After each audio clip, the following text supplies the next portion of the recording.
गुरुदेव कालीचरण ब्रह्म ट्रास्टनि बानजायनायाव मुलुगनां आबहावा सान फालिदों गसाइगावनि जयमागुरियाव।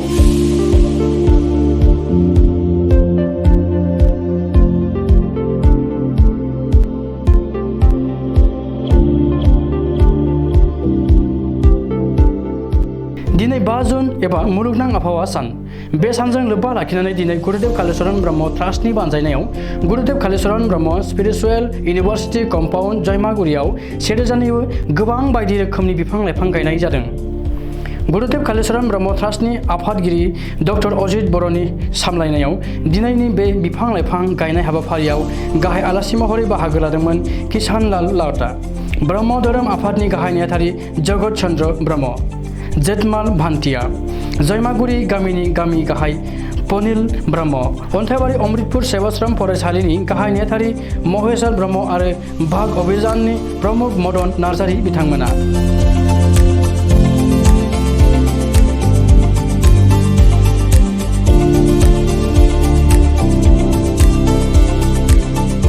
लोगोसे बे हाबाफारियाव जयमागुरि गामिनि गोबां आबहावा मोजां मोनग्रा, आबहावाखौ सांग्रांथि लाखिग्रा रायजो राजाफोराबो बाहागो लानानै बिफां लाइफां गायनायखौ नुनो मोन्दों। फुंनि 9 रिंगानिफ्राय जागायनानै ब्रह्म धोरोमनि नेमखान्थिजों आहुति होनानै हाबाफारिखौ जागायनानै दिनैनि हाबाफारिया मावफुंजादों।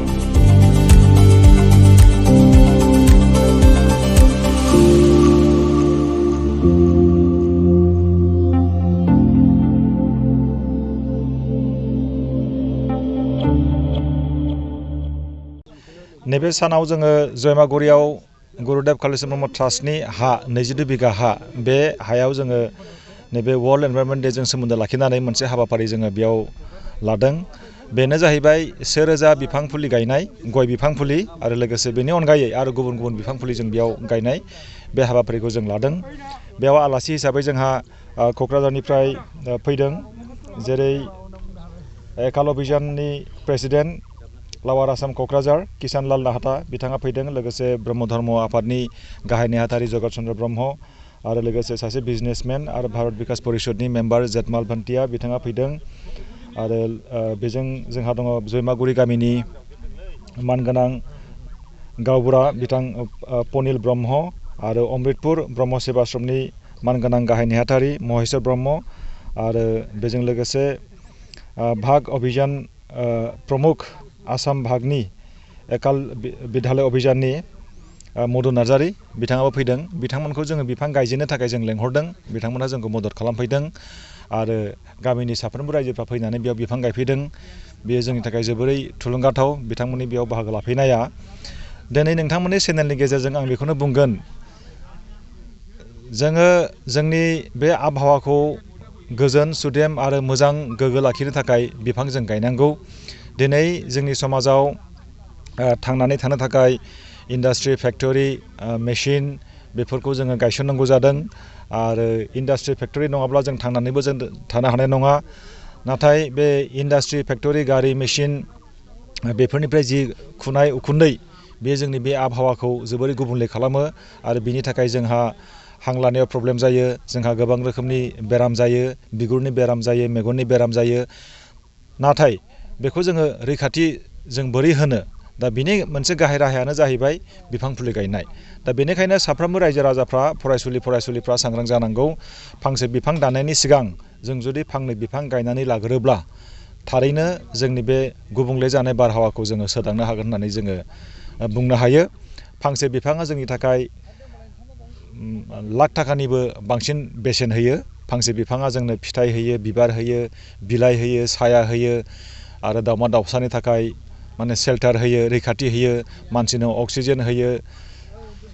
फांसे बिफाङा मोनसे फिल'सफि, फांसे बिफाङा मोनसे बुंस'नो हायै, फोरमायथ्र'नो हायै ओरैबायदि फिल'सफि जायहानाखि गोबां ओंथि दङ। जेब्लासिम बिफां लाइफाङा जोंनि गेजेराव थागोन अब्लासिम जों मानसि माहारिया थांनानै थानो हागोन। बे बाथ्राखौ बयबो गोसोआव लाखिनांगौ आरो बयबो बिफां गायनांगौ। गुरुदेव कालीचरण ब्रह्म ट्रास्टनि मुङाव नैबे 22 बिघा हा जयमागुरियाव थानाय गसाइगाव, बेयाव जोङो गुरुदेव कालीचरण ब्रह्मनि मुङाव मोनसे आध्यात्मिक मुलुगसोलोंसालि गायसननायनि जोङो मोनसे प्लेनिं खालामदों। दा बियो जाफुंहैगोन ना जाफुंहैया बियो रायजोफोरनि आखायावबो थागोन रायजोफ्रा बेखौ मदद खालामोब्ला जोङो जाफुंगोन होननानै जोङो मिजिंथिदों मानो होननानै बुङोब्ला बेयाव बयनिबो मेलेमनि साननायनि गोनांथि दङ बयनिबो आइडियानि गोनांथि दङ आरो बयनिबो थाखा फैसानि मददनिबो गोनांथि दङ बयनिबो थुलुंगानिबो गोनांथि दङ दा बेनिखायनो आङो साफ्रोमबो रायजो राजाफोरखौबो आं खावलायदों जाहाथे बयबो जोंखौ मदद खालामो आरो लोगोसे नैबे इउनिभारसिटिखौ जाहाथे जों गायसननो हायो बिनि थाखाय बिटिसि गभर्नमेन्टखौबो मानगोनां CM मुस्रि प्रमद बर' सारखौबो आं खावलायखाबाय नोंथांमोननि चेनेलनि गेजेरजों बिथाङा जाहाथे जोंनि नैबे गोथार थांखिखौ जाफुंहोनायाव मदद खालामो जोङो मिजिंथिदों नैबे इउनिभारसिटिखौ गायसननो हायोब्ला जोङो रायजोफोरनो आध्यात्मिक गियानखौ जों होनो हागोन आरो आध्यात्मिक गियाननि गेजेरजों जोंनि बे उन्दै उन्दै बा फरायसा समाजाव जाफ्लेबाय थानाय मोनसे जेंना जेरै उन्दै बैसोआवनो हाबा जानाय आरो लोगोसे गावनि गोसोफोरखौ हमथानो हायैनि थाखाय सुइसाइड खालामनाय आरो ड्राग एडिक्टेड जानाय बेफोरखौ खमायलांनो हागोन होननानै आं मिजिंथिदों मानो होननानै बुङोब्ला आध्यात्मिक गियाना ओरैबायदि मोनसे गोहो जाय गोहोनि गेजेरजों सासे मानसिया गावखौ सिनायनो हायो गोजोन्थों